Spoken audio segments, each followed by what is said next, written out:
Hey everyone, Anthony Fantano here, internet's busiest music nerd. And good news, great news, Brockhampton, it's number one. Greatest boy band of all time. Number one record.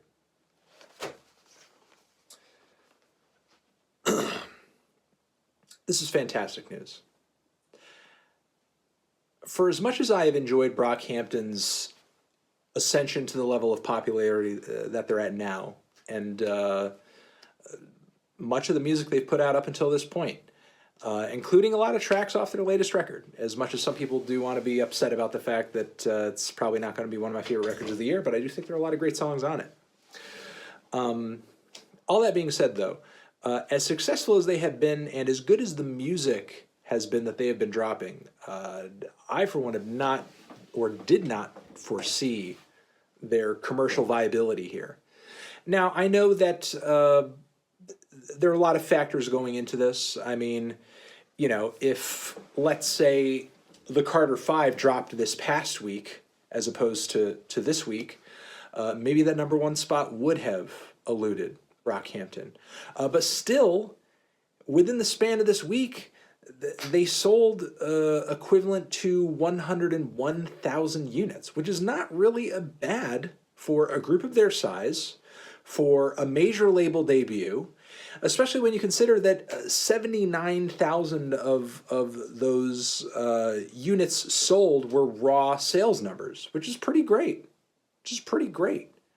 You know, there are a lot of mainstream artists that don't, a lot of other mainstream artists that don't do those kinds of raw sale numbers because, you know, they have some viral singles and it's usually through streaming and that sort of thing. And that's another thing with this new Brockhampton record over here. Virtually no radio support, you know, no huge platinum single off the record or anything like that.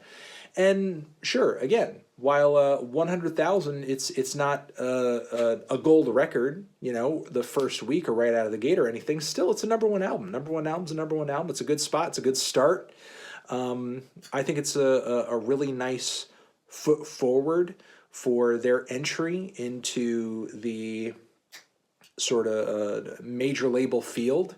And hopefully this rings as great news for RCA Records as well, and encourages the label to continue to invest in Brockhampton and push the group forward and allow them to not only continue to do what they do creatively, to have that freedom, but also to support them commercially and continue to push them, because I think as long as the fans continue to see that they're being supported and that their music is coming out good and is coming out sounding great because there's production value behind it and there's industry support behind it, the fans will continue to feed into that. The fans will continue to feed into that excitement.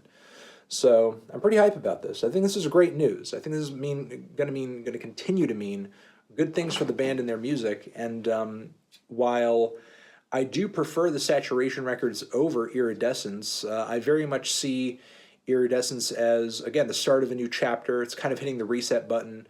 I feel like the group has gone through a lot over the past 6 months or so, and I think that is very much being reflected in the music in both ways that are not the best, but also ways that are really great too.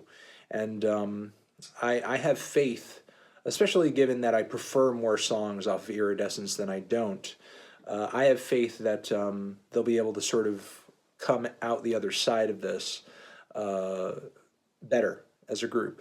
So yeah, I'm pretty excited, and I think this this number one this number one spot is probably definitely something the group needed at this point, probably to build back up a stronger sense of cohesion and also group morale too, because it has been very apparent, especially on this last record, that a bit of moodiness has kind of struck the group, and for them to kind of be reflecting on that in their music, it is understandable.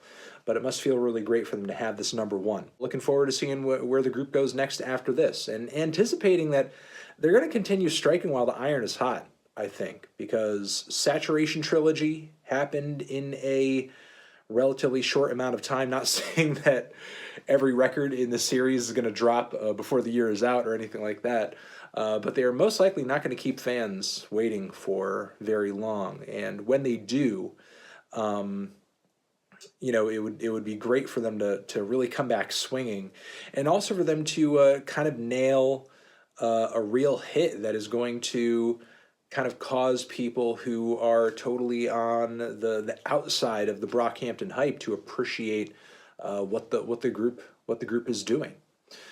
All right, that's going to be it. I think I'm going to leave it at that. Those are my thoughts. Really excited for this #1 spot, and I hope all of y'all are too, who have been enjoying what the group has been doing and been supporting what they've been doing up until this point.